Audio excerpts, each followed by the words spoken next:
Check, check. Hello, hello, hello. Make yourself comfortable, Zach. Okay, thank you.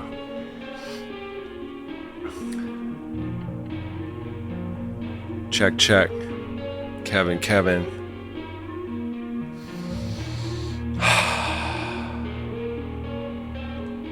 Welcome to the Pinkhurst Podcast.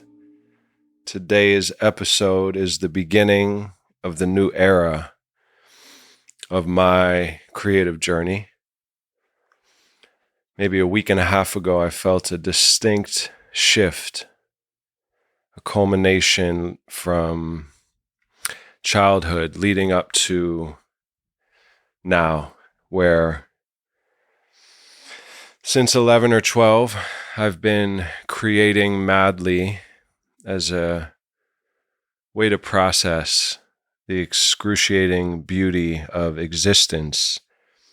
Along with that came all sorts of hidden coping mechanisms, from substance to mental identification, ways of navigating, communicating, idea addictions, grooves. So the mounting pressure and pain reached an apotheosis, which I felt impossible to resist. I surrendered bit by bit in various ways. Thought I was dying for real this time. Agony, mind, menticide, etc. And then I felt a shift, as I mentioned. And now, in this cocoon, actually, I think my son's saying he pooped. Hold on, I'll be right back. Yes, that was my son, my beautiful son, who, after he poops, says, I pooped, I'm done, I pooped. I guess that's kind of what I'm doing here regarding some new writing with you guys. So, Kevin, I trust you as always to amend, chop, suey up these ramblings. Shout out to everyone out there on this wild quest of human existence. And who knows what Pinkhurst's future holds, channel the sun, all that jazz. For the time being and the foreseeable future, I am going inside myself, and as you will hear about in this piece, a lot of cleansing, a lot of shifts. But if you want to stay tuned to the new creations that are slowly emerging, you can follow us and subscribe to us on Patreon at Channel the Sun. Yeah, I think that's about it. Other than this episode being sponsored by Even Steven with a PhD, an evangelical scientific organization ran by the rare breed of religious scientists who are basically trying to prove their theory that God is an equation that can and will be solved. So shout out to them, Even Steven with a PhD. And been reading a lot of Haruki Murakami books, rereading. I adore that man. Shout out to Haruki. Just bought a Tom Robbins book. I own all these books, but they're in storage, so I bought a duplicate of Still Life with Woodpecker by Tom Robbins for $1.50 at the used bookstore, which had a big sign in the window that said, I read banned books. So do I. And in the book was a ticket stub from a Dodgers game in 1984. I thought that was a good wink. And I'm reading 1Q84 by Haruki, which obviously is a nod to Orwell's 1984, which ironically just got banned.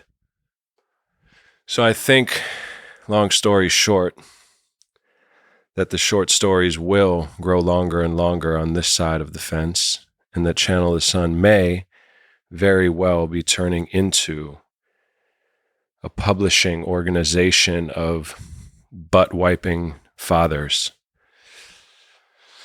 Yeah, deep breaths, all that jazz. And I think at the end of this episode, we're going to hear a beautiful composition by my brother Prospect Lux, Michael Spivak, who also in his way has been going through metamorphosis. And some of his newest experiments and findings have been of the classical music composing nature. Haruki Murakami talks about how classical music and jazz are his primary styles he listens to. Don't quote me on that, but he writes a lot about jazz and classical music.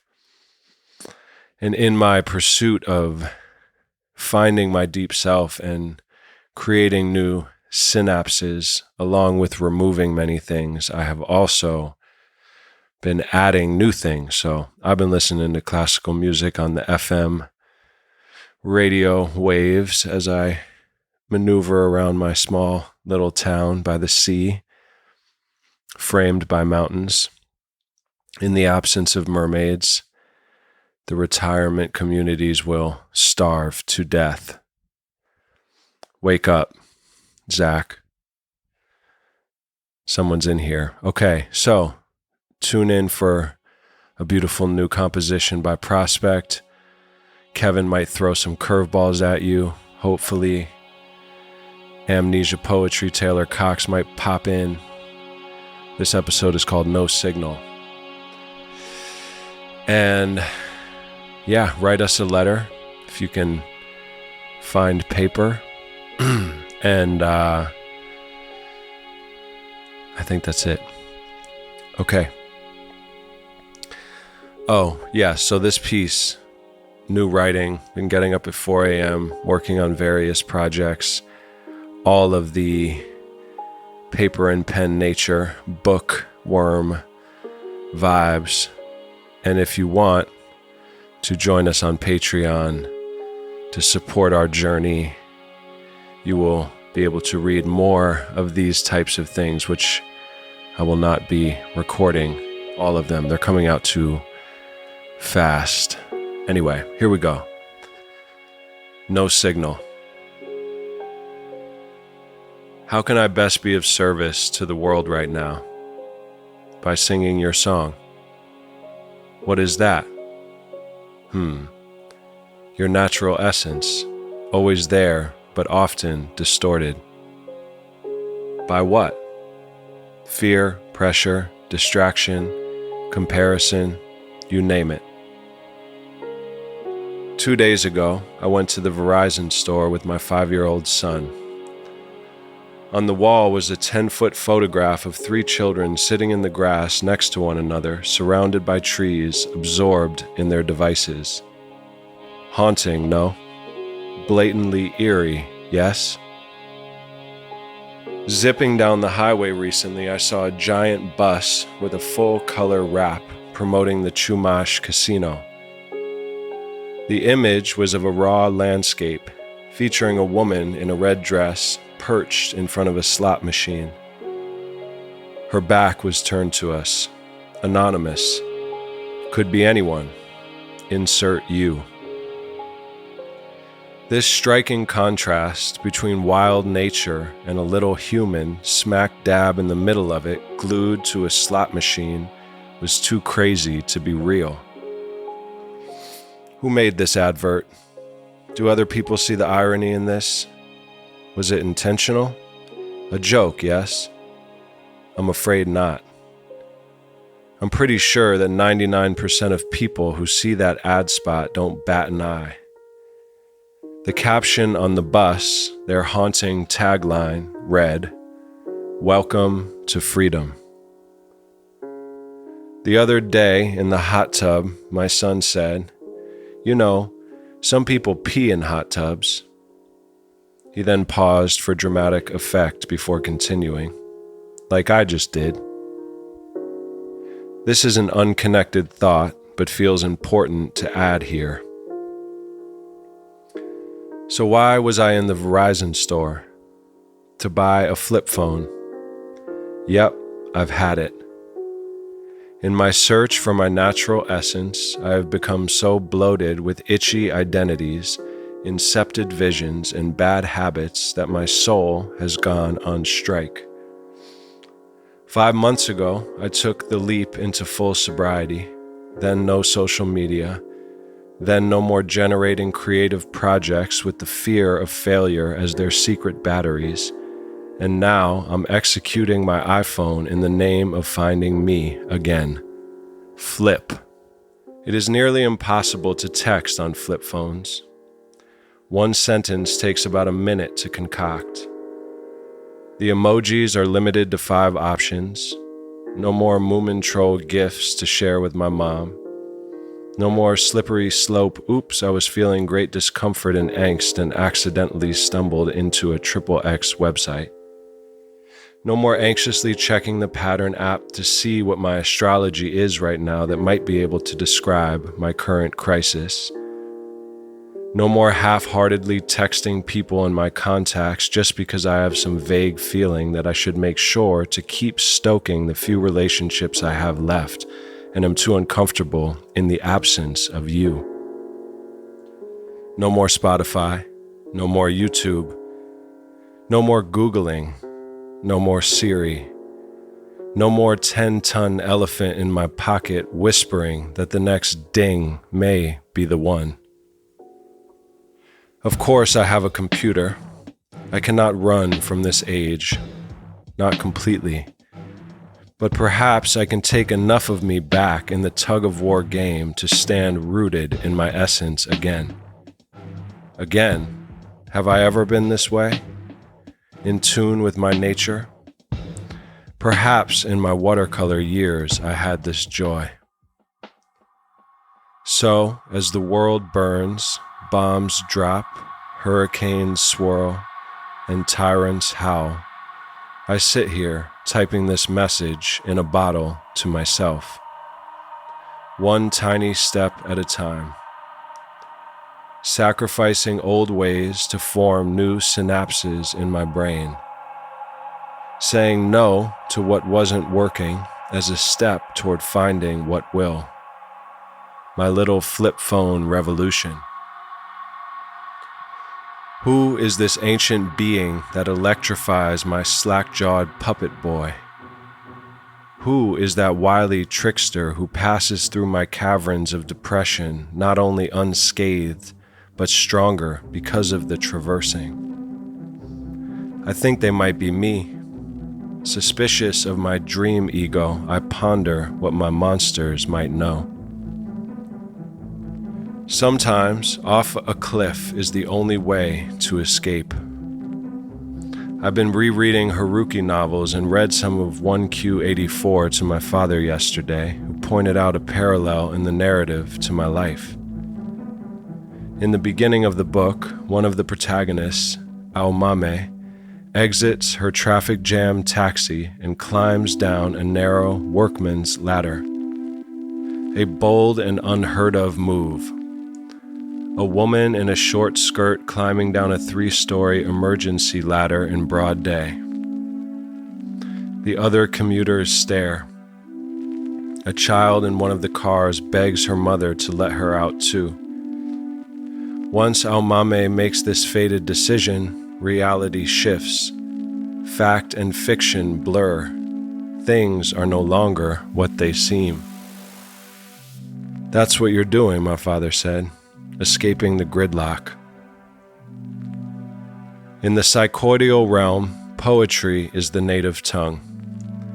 Whispering to my psyche as I fall asleep to bring me guiding dreams, the dream maker delivers metaphor-rich adventures. The quieter my surroundings, the more amplified my soul. As I write this, the sound of waves grows louder too. My son is almost awake. The day has begun. I'm never going back now. I couldn't even if I tried.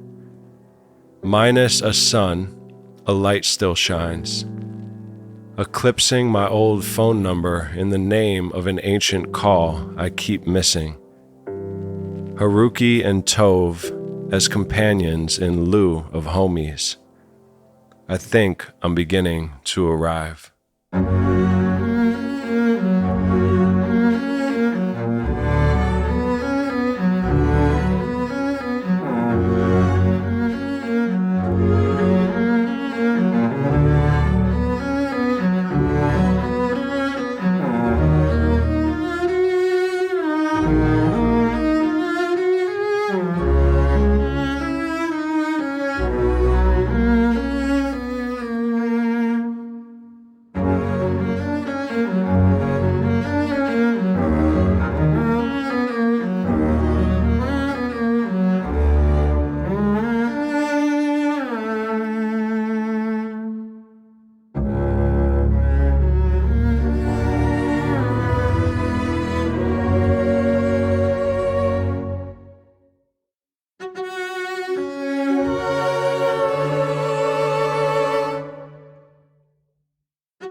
Hey man,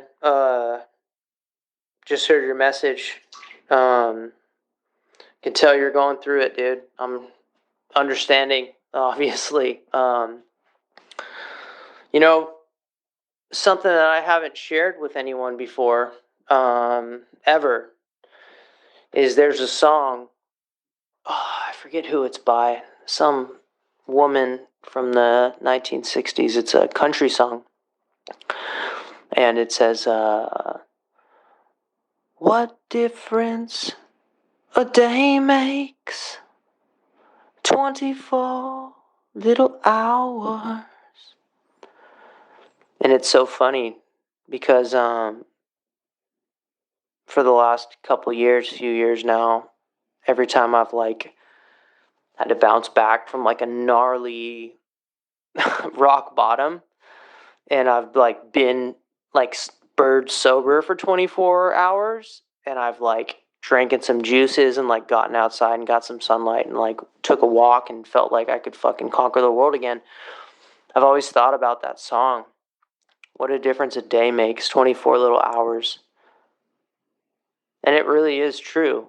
You know, the human body and soul and spirit and mind and everything, dude, the brain, it's so fucking resilient and strong and regenerative that after 24 hours of treating yourself right, you're ready to heavyweight contend with fucking Mike Tyson again after that, dude. And I don't know, man.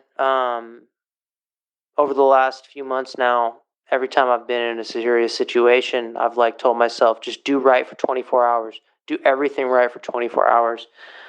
And it's kicked my ass into gear. It's pretty cool. Anyway, fuck, dude. I wish we were closer and we could be brothers more kind of on a real tip. I've always looked at you like a brother, man, from day one. You know, there's been so many people that have come into Channel the Sun, and I've been kind of hey, who's this motherfucker? And I remember when you came in, and I was just Zach was I got this guitar player. I work out with him at Equinox. I never felt that fucking grr growl with you. You're a good guy. Love you so much, dude. And let's talk in the next couple days, all right? Have a good night. Talk to you soon. Peace.